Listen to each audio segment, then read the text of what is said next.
Gracias por acompañarnos a la presentación de los últimos dos libros de la Biblioteca de Artistas de Canarias. Como saben, la colección de Cana, la que lleva ya más de 30 años y que recoge los trabajos de los principales artistas de la historia de Canarias.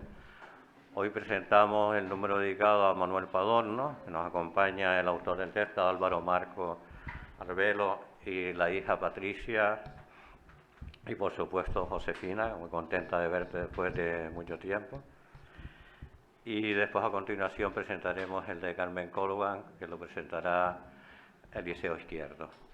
Solo disculpar al viceconsejo de Cultura, tenía previsto venir, pero sí me ha dicho que va seguro mañana a lo de Tenerife. Gracias. Empiezo yo. Bueno, yo voy a decir 3 palabras un poquito sobre el libro, en realidad cómo ha surgido. En principio, nos preguntábamos durante años por qué no estaba Manuel Padorno en la Biblioteca de Artistas de Canarias. Y la realidad es que no importa. Ahora no tiene ninguna importancia. Lo verdaderamente relevante es que por fin está, y además como un hermoso, o como me dijo la semana pasada Jaime Siles, catedrático de Filología y buen amigo, como un faraónico libro, me llamó la atención. Entonces, quería empezar, por lo tanto, agradeciendo a las personas que han hecho posible este volumen de la biblioteca. En primer lugar, al anterior viceconsejero de Cultura, Juan Márquez Fandiño, que desde el principio comprendió que la obra pictórica de Manuel Padorno tenía que estar recogida en la colección de la Biblioteca de Artistas de Canarias. Y ayudó a poner en marcha el proyecto. Entonces, estamos enormemente agradecidos a Juan. Y, por supuesto, también al actual viceconsejero de Cultura, que iba a estar hoy con nosotros, pero que ha faltado, Horacio Umpierre Sánchez, y al director de la colección, Carlos Díaz Bertrana, que nos acompañan, bueno, Carlos, que nos acompaña este día. Y, por supuesto, al Gobierno de Canarias, por su reiterado apoyo y con quien deseamos seguir contando para próximos proyectos, como para el importantísimo catálogo razonado en el que estamos trabajando, llevamos tiempo trabajando, y que tan importante y primordial es para un artista. También queríamos agradecer, por supuesto, al Centro de Arte La Regenta, que es un lugar muy especial para la familia, pues como la mayoría de ustedes saben, fue mi padre, entre otros, el que ayudó y presionó para que la antigua fábrica de tabacos se convirtiera en este espacio maravilloso para la divulgación de la cultura. Por último, en agradecimientos, pues el más especial es para Álvaro Marcos Arbelo, con el que llevo trabajando ya varios años, primero con la publicación de las obras completas, los 3 volúmenes que sacamos de 1000 páginas cada uno, y que el culpable fue este señor, y también Alejandro González Segura, que fue el que hizo la edición de las obras. Después trabajamos en la exposición antológica del 19, que tuvo lugar en la Fundación Caja Canarias, y por último, con la preparación y elaboración de este libro. Entonces, Álvaro se ha convertido en un verdadero experto en la obra de mi padre, y hemos pasado mucho tiempo juntos en el espacio Manuel Padorno en Madrid, también en casa de mi madre, Josefina, aquí en Las Palmas, viendo, estudiando y buscando todas las pistas posibles que pudieran servirle a Álvaro para escribir y aportar una visión nueva de la obra pictórica de Manuel Padorno. Hemos repasado toda la obra pictórica, la del lienzo, que es la más conocida, pero también todo aquello que podía darnos esas pistas, como hasta encontrar dibujos de finales de los 60 y principios de los 70, muchos inéditos incluso para mí, y que mi madre fue guardando cuidadosamente y que sin duda han aportado claridad, por ejemplo, a los inicios de la serie Nómada Urbano, que se sitúa muchísimo antes, que esos cuadros se expusieron por primera vez a principios de los años 80 en Las Palmas, en Santa Cruz, en Madrid y en París. Y Álvaro, entre todo lo que ha mirado, ha consultado los viajes detalladamente, las visitas a museos, las exposiciones, los catálogos que mis padres fueron comprando en los distintos viajes que hicieron, todo ello para entender mejor qué era lo que le interesaba a Manuel Padorno para ir construyendo su ciudad ideal, su otro lado. Y todo eso es lo que ha resumido en este estudio crítico que se presenta en el tomo 79 de la biblioteca. Y nada, decir que este libro es sin duda el fruto de más de 2 años de trabajo y que lentamente ha ido cogiendo forma y que es un verdadero placer poder presentarlo hoy aquí a ustedes. Y espero que les guste tanto como nos ha gustado a nosotros hacerlo. Muchas gracias.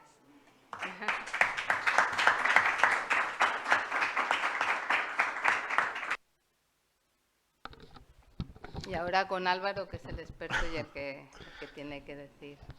Gracias, Patricia. Gracias a todos por acompañarnos hoy. Hace 4 años yo tuve la suerte de conocer a uno de los neurobiólogos más destacados del mundo, que además está medio emparentado con Palmero, se llama Rafael Yuste y dirige en Estados Unidos un proyecto, el proyecto BRAIN, que persigue en las próximas décadas intentar desentrañar ese laberinto que permitirá descifrar cómo funcionan la conciencia y los recuerdos, ¿no?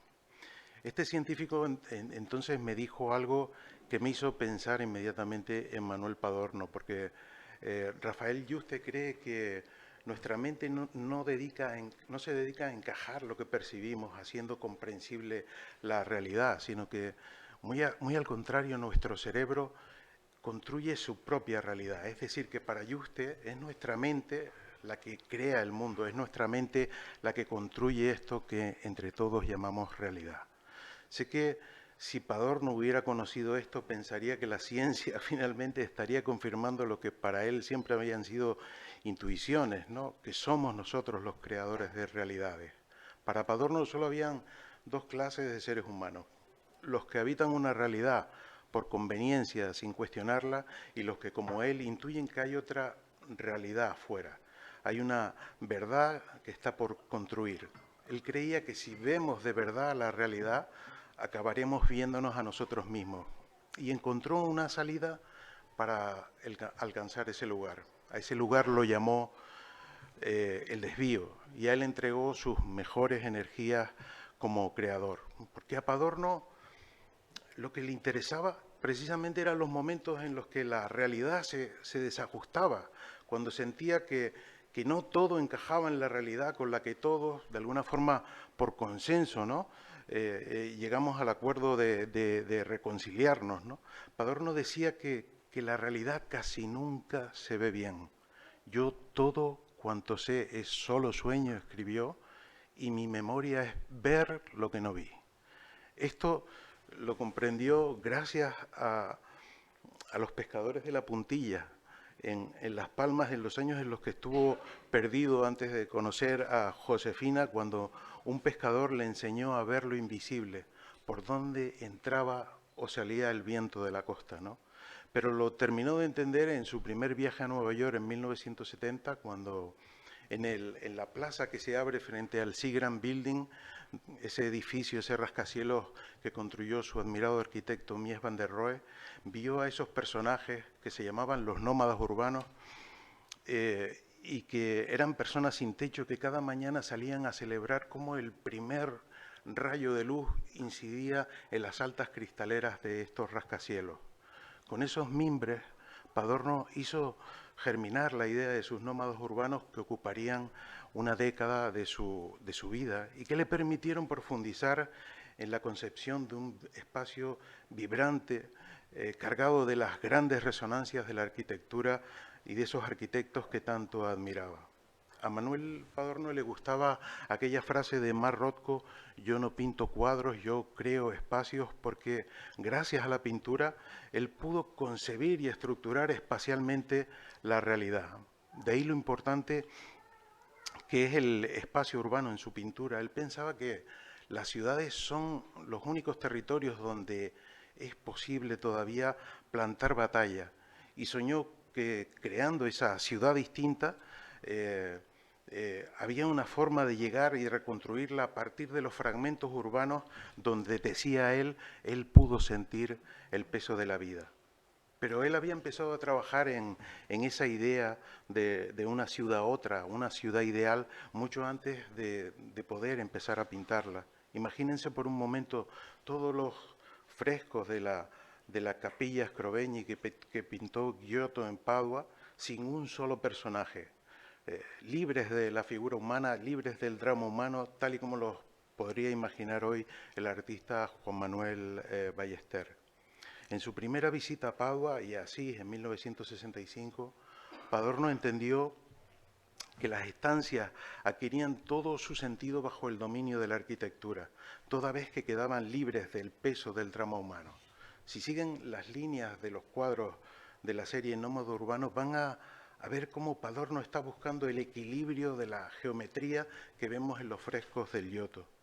Padorno se obsesionó hasta tal punto que quiso replicar técnicamente el efecto frotado de aquellos frescos degradados por el paso del tiempo.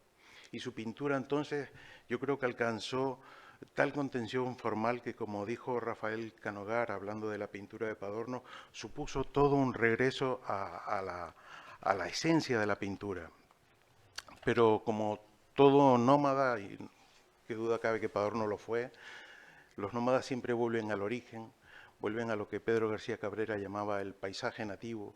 A mediados de los años 80 lo encontramos ya en esa casa de Punta Brava, que, como decía su amigo el poeta Juan Manuel Caballero Bonal, era un barco encallado en la playa de las canteras. Y es que el mar fue siempre el gran lenguaje de Padorno, y junto a ese mar quiso construir toda una cosmología que daría lugar a la Capilla Atlántica. Es aquí, frente al Atlántico, donde Padorno cree encontrar el camino hacia el desvío, y para ello se impuso, aunque era Padorno, pero se impuso una suerte de método. En primer lugar, no dejar de buscar, de creer en otra realidad, de buscar realidades fuera de la realidad. En segundo lugar, desaprenderlo todo. Él siempre se sintió retado por el desafío con el que el pintor americano Philippe Gaston decidió en un momento decisivo de su carrera olvidar hasta cómo dibujar cuando quiso empezar a pintar lo que no se ve, lo que no existe. Y finalmente, concentrar la mirada, pero tratar de concentrar la mirada con intensidad ahí donde creemos que no hay absolutamente nada. Y así lo recoge en su poesía. No dejé de creer en modo alguno que llegaría a ver lo inexistente, que la mirada se fijara siempre donde faltara todo. Me empeñé en no ver nada todo el tiempo, tosudamente decidido, errático, en construirme una mirada nueva. Yo soy el pionero, piso lo inexistente por primera vez, escribe en Canción Atlántica. Y es que Padorno siempre pensó que deberíamos mirar donde creemos que no alcanza la mirada, porque sólo así seremos capaces de revelar lo que no se ve. En el desvío, todos esos objetos que él pinta frente al mar se resignifican para alcanzar nuevos campos de sentido a través de la luz. Su querida amiga María Zambrano decía que las verdades en el arte solo se consiguen cuando son traspasadas por la luz. Para Padorno solo es posible encontrar esa otra realidad en el resplandor de ese incendio del que hablaba María Zambrano. Si se fijan en toda la serie marítima, en el desvío todos los objetos se atraviesan por la luz, el vaso se hace de luz, la gaviota, la carretera, la montaña, el árbol que alcanza a ver afuera en el incendio del mar frente a las canteras. Es curioso que se lo comentaba antes a Carmen Colgan, que el azar nos haya traído a esta orilla en compañía tuya, porque tú también has ido a la búsqueda de esos árboles de luz, esos dragos y esas palmeras que se iluminan en estancias serenas, ¿no? En donde esos árboles parece que se transverberan, son atravesados por la luz. Para ti, como para Padorno, fue decisivo en la pintura el encuentro con la luz. Sé que a pesar de todo, se sigue negando de alguna forma el pan y la sal como pintor a Manuel Padorno. Solo hay que ver cómo se viene escribiendo el canon en los últimos años, pero no conozco mejor argumento para defender su obra que mantener un diálogo abierto y honesto con su pintura. El que Padorno esté hoy en la BAC es parte del camino, pero yo creo que queda todavía mucho por andar. Alejandro González Segura ha culminado lo imposible, que es fijar y anotar las obras completas del poeta. Fernando Castro fue el primero en dar a su pintura el espacio que realmente merecía. Y yo creo que Juan Manuel Bonet quiso aportar en 2019 cuando abrió el catálogo de su última retrospectiva, cuando sentenció con el título que le dedicó a la obra de Padorno, Manuel Padorno, el pintor, punto. Hoy estamos aquí en La Regenta y este lugar fue primero soñado por él, lo sabe Alejandro Vitaubet. Padorno no dejó de asediar al consejero de Hacienda porque Felipe Pérez Moreno, que creo que era el viceconsejero de entonces, no tenía el dinero para comprar este espacio. O sea que ¿dónde mejor demostrar que Padorno era capaz de conseguir lo imposible? Sacarle dinero a Hacienda por amor al arte. Es decir, todo lo que Padorno pensaba, soñaba con su imaginación se conseguía porque, como él decía, solo hay que ir a la vida y a conseguir las cosas con la sola pasión, decía. Padorno vio con los ojos de la imaginación este lugar antes siquiera que este lugar fuera, ¿no? Es decir, una vez más, ver lo que no se ve. El momento de su despertar, si tuviéramos que situarlo en un punto, si tuvieras que buscar el punto de ignición, hay que buscarlo en la amistad, porque ahí está buena parte de las claves para entender este viaje. Millares, Chirino y Padorno. Estos tres hombres llevaron como pudieron el haber nacido en la España de posguerra, una tierra pobre y estéril a todo arraigamiento de la creatividad, ¿no? Y sin embargo, jugaron con esas cartas, pero en aquella casa donde vivían Elvireta Escobio y Manolo Millares, en la calle Galileo, a pocos minutos donde ahora nos encontramos, se podía soñar, era un pulmón dentro de Las Palmas. Ahí se respiraba el único punto, yo creo que donde se podía respirar algo de esa libertad en la que ellos se reconocieron, en la que ellos compartieron sus sueños al calor de esa amistad que siempre fue la primera patria de Padorno. El arquitecto y urbanista Joaquín Mañoso cree que para entender a Padorno hay que comprender que su alimento no era otro que la búsqueda incansable del afecto, que sin la amistad era un ser perdido. No es de extrañar que María Zambrano, que tenía un buen olfato para descubrir a las personas, describiera a Manuel como un ser necesitado de verse en el otro. Padorno nació como creador en la amistad entre las cuatro paredes de ese estudio de Manolo Millares. Allí compartió sus lecturas, allí leyó sus primeros poemas, accedió a revistas que hablaban de un mundo fuera extraordinario que a ellos se les negaba, mientras de fondo sonaban los discos de jazz que Alejandro Reino traía de su emisora de radio, ¿no? Era tan estimulante ese mundo que discutían cada proyecto, pero sobre todo entendieron y comprendieron que tenían que marcharse, ¿no? Que enfrentarse al mundo, que soñar más allá del horizonte de las canteras. He sabido que, y se ha dicho muchas veces, que Manolo Millares repartió los papeles, que Martín será el escultor, Manuel va a ser el poeta y Millares el pintor. Pero Padorno, hay que decirlo, nunca se atrevió a confesarle a su amigo que él siempre había querido pintar. Pesa más la admiración y como me confesó el Vireta Escobio, Padorno sentía a Manolo Millares como una suerte de hermano mayor al que se le debe una serie de respetos. Y si él te ha encomendado una misión, no la vas a negar para decirle que quiere ser lo que él es, ¿no? Entonces ese respeto pesó hasta tal punto sobre Padorno que tuvieron que pasar 5 años de la muerte de Manolo Millares para que él se atreviera a enfrentarse por primera vez a un lienzo, ¿no? Eso me lo confesó también Rafael Canogar en las conversaciones que ellos tenían. Padorno le confesó que él siempre había querido pintar, ¿no? Tardó en llegar al desvío y cuando llegó yo creo que ya nadie lo esperaba, pero lo que no es justo es regatearle sus hallazgos, su capacidad para el asombro, para hacernos comprender que solo somos lo que soñamos ser, ¿no? Llevo, como decía Patricia, 2 años persiguiendo a Padorno y ahora que estamos llegando ya al final del viaje, yo siento que todavía Padorno se sigue escapando, ¿no? Es imposible llegar a apresarlo. Te lo dije antes de escribir una sola línea, ¿no? Yo intento dar un paso acercándome al mundo de tu padre y tu padre da tres alejándose de mí, ¿no? Lo que hay que decir es que sin Ana Teresa, sin Patricia, sin Josefina, hoy no estaríamos aquí, que las profundas raíces de Josefina y sus sabias raíces permitieron que Pador no se fuera siempre por las ramas, ¿no? Yo las he asediado con preguntas, he puesto patas arriba sus archivos, sus bibliotecas y encima, al final de todo este viaje, encima me llevo su amistad, ¿no? Sé que la valiosa huella de Padorno no puede estar en mejores manos que la suya.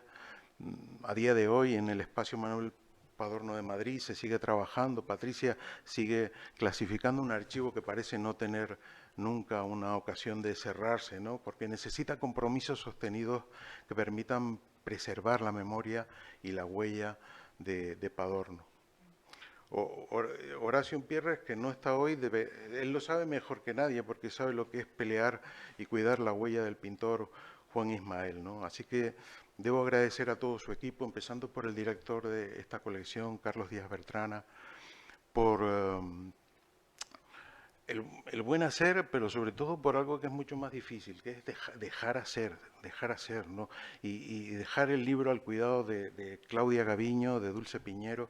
Ellas también tienen ese don padorniano de ver lo que no se ve, de localizar la errata invisible, de cuadrar un diseño con una forma exquisita, ¿no?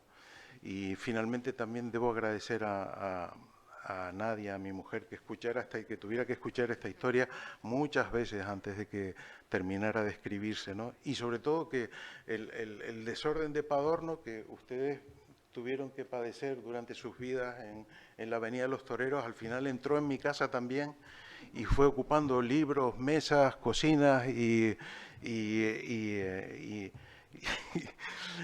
al final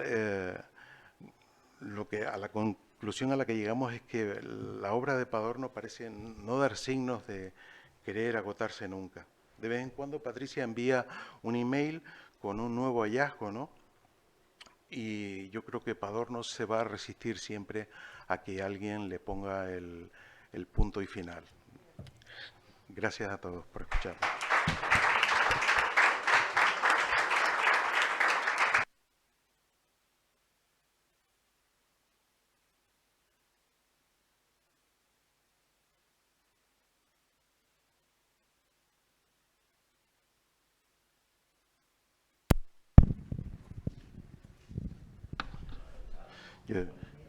Yo decía, esta es la mía, ya me libero de Padorno.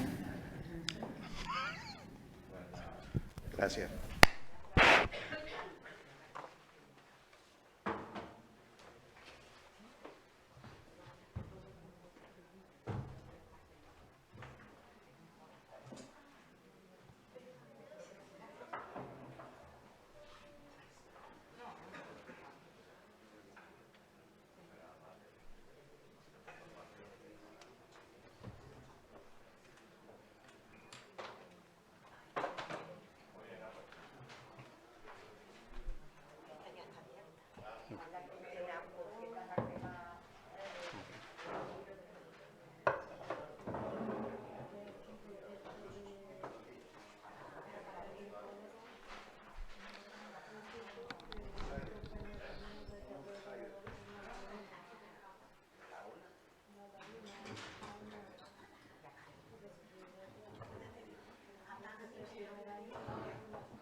Hola, buenas tardes. Le he dado la palabra primero a Liceo porque él les va a encauzar el libro de una manera un poquito más técnico, porque yo lo voy a hacer de una manera más emocional, como siempre lo hago.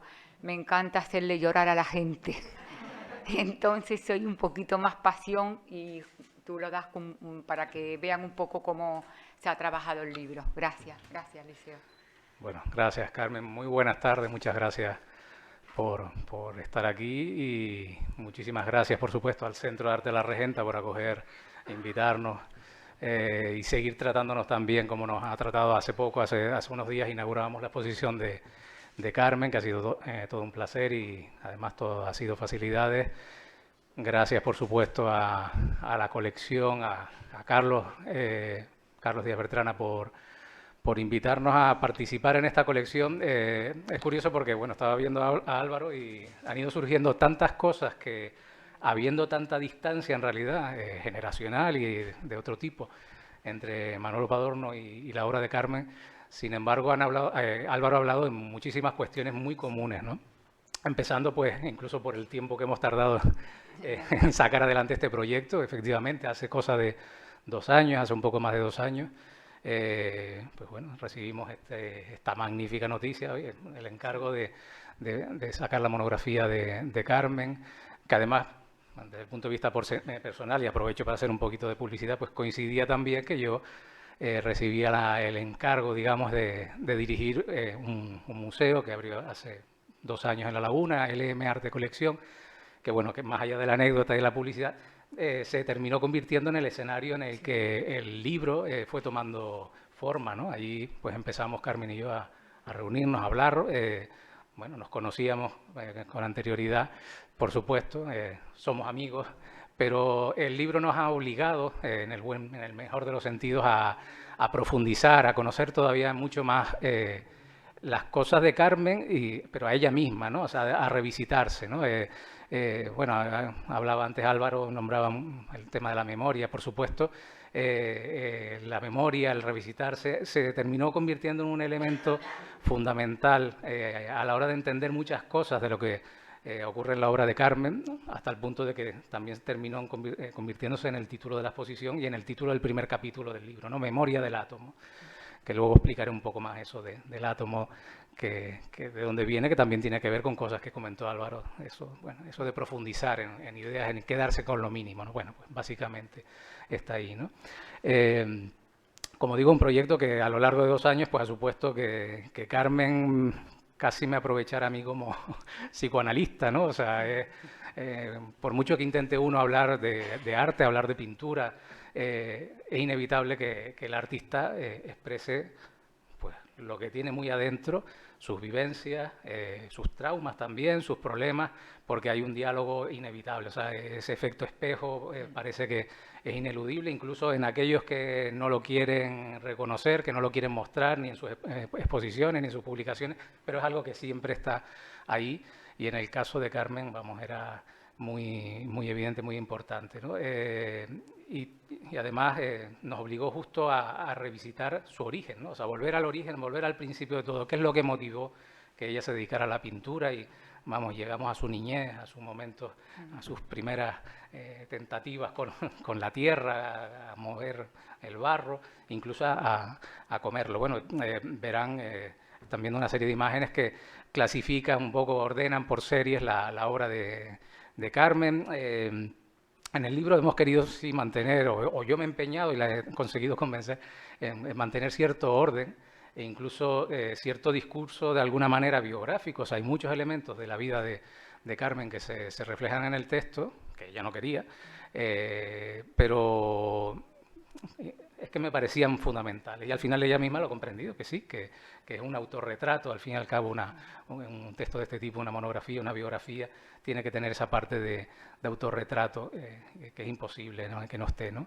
Y en esa biografía, en ese retrato, ahí pues vuelven a aparecer esos elementos que ahora tanto nombraba, tanto insistía Álvaro, como por ejemplo el tema del viaje, ¿no? O sea, tú me contabas, ¿no? Que bueno, pues cuando justo antes de irte a la Complutense oías a Pedro González insistir en que el artista tiene que tener algo que contar, y si no viajas, pues te falta algo, ¿no? Pues esta idea del viaje, más allá de ese primer contacto de transmisión de otro artista, de la experiencia, se convierte también en una cuestión importantísima para Carmen, que ha viajado muchísimo, ha tenido viajes muy intensos, y en esos viajes además ha tenido contacto con no solo con museos y exposiciones, sino sobre todo directamente con obras de artistas que, bueno, que ya conocía, pero que ese contacto directo le ha supuesto a ella una experiencia realmente especial, que casi que la ha obligado en determinados puntos a marcar inflexiones en su obra, ¿no?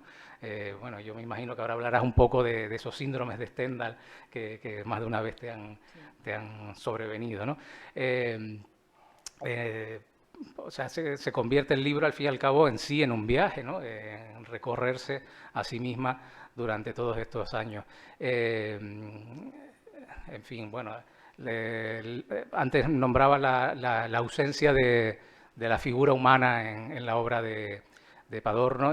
Pues con Carmen pasa algo parecido. O sea, hay elementos, como decía, muy significativos, muy interesantes y muy comunes, ¿no? Como ese interés por la luz, el interés por el espacio, por un espacio que en el caso de Carmen se refiere más muchas veces no hay una referencia clara, son espacios interiores, no el de una ciudad, pero también tienen en común ese interés sobre todo por la isla que en efecto se termina convirtiendo en un gran taller, no en una idea repetida y manida, al contrario, ¿no? Sino en un taller que te permite ir mucho más allá y recrear efectivamente el mundo, ¿no?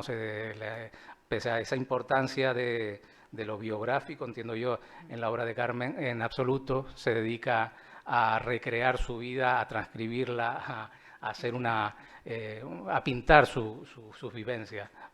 Todo eso de forma muy sutil está ahí, pero nunca nada es evidente, ¿no?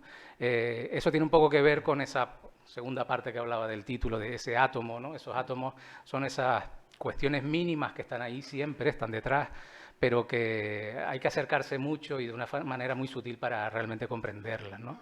Es curioso porque además el libro empieza y casi acaba hablando con cuestiones relacionadas más bien con la física. Bueno, yo en su momento hice cierta tentativa de estudiar física y al acercarme a la obra de Carmen vi cuestiones que ella misma a lo mejor no las había apreciado, y es que le ha interesado mucho siempre la fenomenología de lo físico, ¿no? A veces la impronta de la caída que supone la caída de la lluvia en la Tierra, bueno, que tiene que ver también con la memoria, es la huella, o el paso de los planetas, lo veían al principio con la serie de retrogradaciones, o esto mismo que están viendo ahora, pues esta serie de átomos de Giacometti, ¿no? Que es ese acercamiento magnificado a los dibujos de Alberto Giacometti, uno de esos artistas que han generado en Carmen una impronta muy, muy importante, ¿no? Y en fin, yo que casi prefiero que ella cuente ya de sus propias cuestiones relacionadas con esos elementos fundamentales que han sido además constantes en su obra, ¿no? O sea, yo creo que lo más importante de ese recorrido que hemos hecho por las series de Carmen van demostrando que existe una serie de elementos que son constantes, o que vuelven de manera más o menos casi rutinaria, diría, ¿no? Esa tendencia a la serialización de las obras en sí, su interés por lo fragmentario, por los opuestos, una serie de cuestiones, por supuesto, por la luz, ese espacio tan curioso, tan desconcertante que generan a veces sus obras, y por supuesto el color. Pues, todos esos elementos, digamos que se van combinando de una u otra forma a lo largo de su pintura hasta el punto de su obra, porque no solo es pintura, aunque fundamentalmente, y a pesar de que es una pintora de profesión, es sobre todo una artista y por lo tanto su creación va más allá. Pues como digo, todos estos elementos van y vienen de manera continuada a lo largo de su trayectoria, hasta el punto, como digo, que ahora mismo está, digamos, efectuando una especie de vuelta al origen, ¿no? De retomar una serie de lenguajes, de soluciones que ya había experimentado al principio con el trabajo con lo matérico, más allá de esa pintura que es muy reconocible, muy característica en ella en determinadas etapas, muy cuidada en su factura, una artista muy, muy técnica, pero que ahora vuelve a revisitarse a sí misma. En fin, solo me queda aprovechar para también darle las gracias y, por supuesto, felicitarla, porque aunque no quiere que lo diga, hoy es su cumpleaños, o sea que... Una arruga más, una arruga más. Pero bueno, pero bueno, una experiencia más también, bien, ¿no? Y bueno, yo creo que una gran experiencia. Sí, para ambos puedo decir que además es desde luego un auténtico placer, un orgullo ingresar en esta colección a la que además personalmente, pues ya, bueno, de tiempo atrás me unían otras cuestiones más técnicas, precisamente relacionadas con las correcciones y tal. Y entonces, bueno, pues sin duda para mí un auténtico placer también tener un texto incluido aquí. Y bueno, sin más, pues le cedo la palabra a Carmen. No tengo más que agradecimiento continuo a todos los que me han ayudado a realizar este gran camino hacia la luz. Y le debo mucho a Liceo porque él me ha dado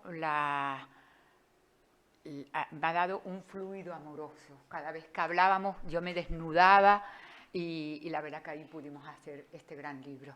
Le doy las gracias a Carlos Díaz Bertrana porque siempre ha tenido confianza en mí, a Alejandro por este magnífico espacio y por su amistad, al Gobierno de Canarias y vuelvo a repetir por el Liceo. Creo que no me equivoqué con el comisario. Elegí a la persona perfecta. Bueno, vamos a ver, en cuanto al libro, que ustedes ven aquí la portada, es una recreación... perdón. Bueno, casi lo mismo, porque estamos en búsqueda de la luz, así que estábamos bastante bien acercados los dos, Manolo y yo, que lo conocí, por cierto. Y tengo unos buenos recuerdos contigo también, Josefina, en tu casa. A ver, la portada del libro es una recreación del estudio de Picasso, que es una foto que me dio Carlos Aviño de Eduardo Westerdal, que él allí fotografió in situ, ¿no? En el estudio de Picasso. Y me dio la foto y yo digo, bueno, voy a hacer algo interesante. En ese momento yo estaba trabajando con espícula, con la obra de, como dice todo el mundo, los pinchos, los famosos pinchos. Y entonces hice una recreación. La verdad que hemos tenido la gran, lo hemos cogido bien la foto, creo que la hemos cogido bien, porque para mí es un elogio a la pintura, sobre todo al trabajo comprometido, responsable y sobre todo consciente, porque a través de todo mi trabajo artístico me reconozco continuamente y eso para mí es muy importante para poder crecer como persona y como artista, por supuesto. Es decir, yo una de las cosas que sitúo, que es lo más importante, es que yo no pinto lo que veo, sino veo lo que pinto. Es decir, cuando ustedes ven un árbol, por ejemplo el bosque de Islario, no es un árbol que yo lo he visto fuera, es un árbol que yo lo he visto dentro, que yo lo he vivido y lo trasciendo al lienzo. Entonces, toda mi pintura es irreal, parte de una abstracción tremenda desde el principio, que la gente no lo ve, piensa que es una pintura realista y no lo es. Es una pintura irreal, siempre partiendo desde el interior.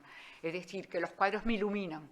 Yo no le doy luz a los cuadros me iluminan a mí, me dan luz a mí para yo poder crecer.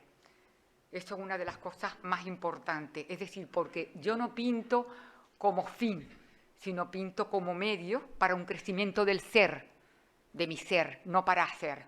Yo no quiero hacer cuadros, yo quiero ser con mis cuadros, con mi obra, para crecer.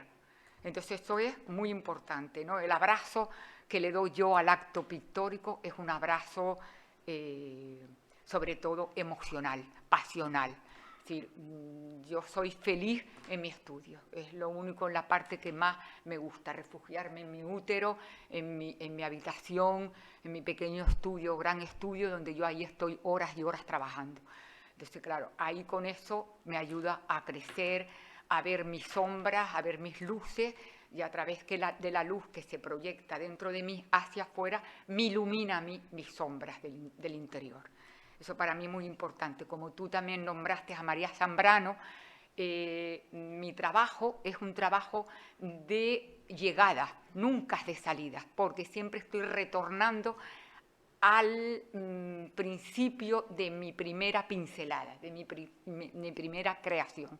Entonces, al fin y al cabo, mi trabajo y el libro forma un enso, es decir, un círculo de la caligrafía japonesa, donde ese círculo no termina de cerrar, siempre hay una pequeña apertura, una cierta poca unión, hay una separación que hace que yo tenga la libertad absoluta de yo poder irme por otras formas, otros discursos y otros paradigmas también. porque creo que el artista y la persona está en movimiento continuo. Yo creo que lo bueno es experimentar, investigar, cambiar. Yo comprendo que el espectador no entienda la última parte de mi obra, porque claro, no está preparada. Eso me lo decía mucho Gonzalo González, el compañero mío, colega y amigo, y me lo decía, es verdad, el espectador siempre está detrás y el artista va siempre delante. O sea, al espectador le gusta estar en una zona de confort, le gusta estar lo que ya conoce, lo que ya ha visto, pero le cuesta abrir la conciencia y ver otros paradigmas completamente distintos. Entonces yo, en cambio, me he adelantado a ese nuevo paradigma, sobre todo a partir de la pandemia en el COVID-19, que es cuando yo de repente paré y dije, vamos a ver, ¿qué quiero hacer yo? Yo quiero hacer una pintura y un trabajo coherente conmigo misma, que esté más cercana a mí, que yo me pueda identificar con ella. Entonces, claro, ¿qué pasa? Que en las obras del principio hasta la pandemia es una obra de elevación, una obra en la que siempre estaba recreando la parte mental, en la parte de arriba. Es una obra hermética, completamente, como si dijéramos, perfecta, caligráfica casi, ¿no? Como incluso apretada, con poca soltura. Interesante, por supuesto, maravillosa, me gustó trabajar en ello, pero creí que siempre me faltaba algo. ¿Cómo? Tenía que transformarla. ¿Cómo? Integrándola. ¿Cómo? Pues aceptándola, aceptando el pasado para poder hacer un nuevo futuro. Y entonces, a partir de ahí, empecé con el Edén en llamas, que quitando la parte de los árboles, que me costó muchísimo, porque para eso hay que hacer un trabajo terapéutico enorme y muy profundo para quitar lo que ya no sirve. En este caso empecé a quitar toda la copa de los árboles y empecé a penetrar en el tronco, con la parte budista que dicen que es la parte del medio, la parte del equilibrio. No tanto la parte de arriba como la de abajo, sino la del medio, la que fluye la savia, no la sangre. Entonces, a partir de ahí empecé a trabajar con el elemento de la esencia, de la línea. Me costó muchísimo, fue un trabajo muy doloroso, que requería mucha fuerza, mucha valentía para poder romper el árbol en sí, ¿no? Y poco a poco empecé a avanzar y empecé a darme cuenta que necesitaba excavar dentro de la tierra. Porque yo cuando, como decías tú al principio, yo comía tierra y polvo, que yo no sé cómo me morí, porque yo comía polvos de talco que me los ponía en la mano y me los comía. Era como una sed de tierra, estaba continuamente, con mucha sed de tierra. Y esto lo pude proyectar, sobre todo en la última parte de mi obra, ¿no? Es una vuelta al origen. Siempre estoy retornando al principio, a la infancia, al juego. Yo jugaba con la tierra y yo quería seguir jugando. A mí me costaba mucho pasar de un lado a otro, de la infancia a la adolescencia. Para mí fue terrible. De la adolescencia, ya cuando me vi más mayor, para mí eran etapas traumáticas, que me costaba mucho dejar el juego. Entonces yo creo que la pintura me eligió a mí para tener un sendero de luz, no con tanto sufrimiento, para yo seguir jugando como yo hacía cuando era joven, estaba en la infancia. Entonces yo estoy muy agradecida a la vida que me haya elegido el pintar para yo a través de él proyectar todo mi mundo interno y poder avanzar. Entonces eso para mí es súper importante. Otra de las cosas que quiero comentar, que tú también lo comentaste un poco al principio, es que a lo largo de mi vida he tenido 3 síndromes de Stendhal. Que saben lo que es, ¿no? El síndrome de Stendhal, ¿no? No. Stendhal. Yo pronuncio fatal. El síndrome de Stendhal fue una vez que fui a una exposición con Carlos Aviño a donde fue a Sevilla, y vi un cuadro de Zurbarán. Y me ahogué. Me ahogué porque me entusiasmo. Y vi una exposición de Zurbarán de los Apóstoles, y aquello me empezó como a conmocionar, me puse a llorar, me dio un ataque de ansiedad, tuve que salir fuera, me lo pasé fatal. ¿Qué pasa ahí? Ahora yo estoy más consciente y me he dado cuenta que proyecté parte de mi mundo interno a través de Zurbarán, ¿Qué fue lo que yo proyecté? La mística, la parte de la elevación, la parte espiritual, que estaba todavía dentro de mí y todavía no estaba completamente consciente. Eso fue una de las partes principales de mi pintura. Es una pintura espiritual porque parte de mi mundo interno, siempre, de mi mundo interno hacia afuera. Eso fue un síndrome de estándar importantísima, la mística, la espiritualidad. Por otro lado, en una exposición de Málaga con Alberto Giacometti, tuve también otro síndrome y cuando vi la escultura del paseante también me conmocioné, tuve que salir fuera, me puse malísima, pero realmente es porque amo a ese hombre, amo a ese escultor y a través de él proyecté la elevación, que es lo que está presente en mi obra. Al ser el caminante, que todas estas figuras estilizadas llegándolo para arriba, que se parecen mucho a los árboles míos, a los troncos, que se estilizan, ¿no? Llegan hacia arriba en búsqueda de la luz con la elevación. Y después, por último, tuve otra experiencia en una exposición en Madrid sobre los expresionistas abstractos americanos. A mí me encanta Rothko, Newman, toda esa gente. ¿Qué pasa? Que está el color. El color a mí me fascina. Entonces son las tres partes de mi obra que se componen de esas tres. El color, la elevación y la excavación. En el caso ahora que estoy excavándome a mí misma para encontrar la luz en la sombra a través de las raíces y a través de la última obra de los átomos de Giacometti.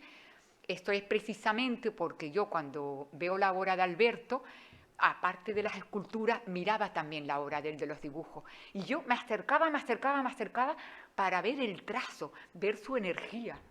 Y entonces a partir de ahí siempre se me quedó grabado. Y quise hacer una obra partiendo de los dibujos de Giacometti, de esa naturaleza de línea, de la esencia, de la parte más primordial de un artista, ¿no? Que es su impronta, ¿no? Su impronta. Entonces con estas tres cosas se resume toda mi obra y en el libro lo pueden ver. Entonces, por otro lado, como ya dije mi obra no evoluciona, no es evolutiva, es transformadora e integrativa. Vuelta otra vez, siempre con la mirada en el origen. Porque no hay futuro, el futuro no existe. Nosotros no caminamos hacia un futuro. Nosotros estamos siempre inertes en el origen. Lo que pasa es que caminamos con diferentes formas, diferentes diálogos, diferentes posturas, pero siempre estamos en el origen. Entonces, al final, la pintura no evoluciona, transforma a la forma, a la esencia, ¿no? Esto también es súper importante. Y vuelvo a repetir también, en la primera parte traté de buscar la luz en la claridad. Por eso la gente me pregunta que no hay sombra. En la obra mía, si se fijan, no hay sombra. Le tenía pánico a la sombra, le tenía pánico a la raíz, tenía miedo a verme allí misma. No tenía ese mismo nivel de conciencia que tenía antes, por supuesto. O sea, a partir de un trabajo terapéutico que me han ayudado mucho y a partir de mi trabajo interno profundo, he podido sacar a la luz la raíz. Porque ya no tuve tanto miedo de verme yo a mí misma y darle sombra, darle luz a mi sombra. Y entonces a partir de ahí me atreví a decir, con mi edad creo que me puedo permitir el lujo de cambiar, de investigar, de buscar nuevos paradigmas, porque yo lo estoy haciendo a nivel personal. Y entonces, claro, se me ha abierto el mundo. Y al mundo lo percibo de otra manera, no la percibo como antes. Entonces hay un antes y un después en mi vida personal y en mi mundo artístico. Entonces quiero que el espectador comprenda y que no le tenga miedo a lo nuevo que estoy haciendo, porque estoy empezando. Yo, como le digo a todo el mundo, yo estoy empezando a pintar. Yo no sé pintar, yo estoy empezando a pintar. Que yo no me conozco a mí misma totalmente, yo estoy empezando a conocerme. Entonces esto es fundamental, que el espectador vea que, oye, vamos a ver qué hace Carmen ahora, pues estoy empezando. Los 4 primeros cuadros de la entrada son el principio de una transformación, de un principio de excavar, de ir mirándome dentro, ¿no? Entonces, quiero que eso sea fundamental y que lo comprendan, porque sé que muchos están horrorizados de ver qué es lo que estoy haciendo, pero claro, que tengo que cambiar, no puedo quedarme en el árbol, no puedo quedarme en la luz en el cielo, tengo que bajar abajo, hoja, tronco, raíz y los átomos, que es mucho más allá de la raíz. Hay que ir a lo inaprensible, a lo que no se ve e incluso a lo que no se comprende. Entonces, eso es la parte, ¿no?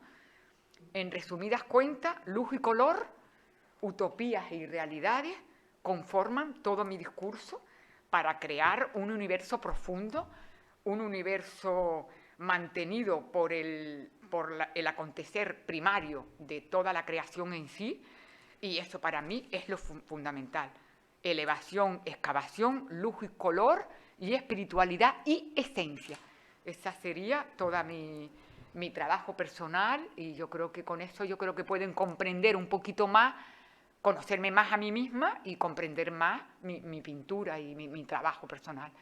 Entonces yo estoy muy, muy agradecida por mi cumpleaños, que es mi mejor regalo de mi vida, el libro, la presentación del libro, y yo lo agradezco al Gobierno de Canarias, vuelvo a repetir, a Carlos Díaz Bertrana, que lo quiero muchísimo, en el buen sentido de la palabra, que lo quiero, lo amo, bueno, para mí me ha ayudado muchísimo, porque ha estado siempre conmigo, son muchos años, y él siempre me ha empujado a seguir trabajando. A Alejandro Vitaudé, gracias por darme la oportunidad de este espacio maravilloso, y vuelvo a repetir a Liceo, porque a Liceo me ha dado la confianza para yo abrirme, expresarme y contarles cosas íntimas. Casi somos una relación casi como muy especial, y perdona por Marta, pero casi. Pero ha sido una relación profunda para yo explicarle todo, para poder sacar en el libro. Entonces, repito, el libro es una parte técnica, pero la parte emocional. Me gustaría que lo leyeran porque es toda esta parte que les estoy contando, ¿no? Que eso es bonito, ¿no? Para que sea también un libro emocional, ¿no? Que sea pasional, que sea como diferente, ¿no? Para que me conozcan a mí tanto personalmente como para que puedan entender mi obra. Claro, entonces ya con eso yo creo que estoy muy, muy agradecida por verlos a todos aquí, y gracias por esta gran oportunidad. Gracias.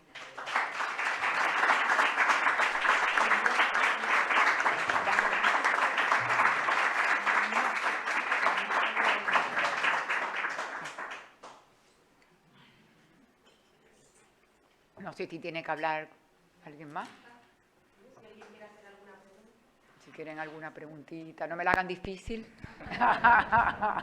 No me la hagan difícil.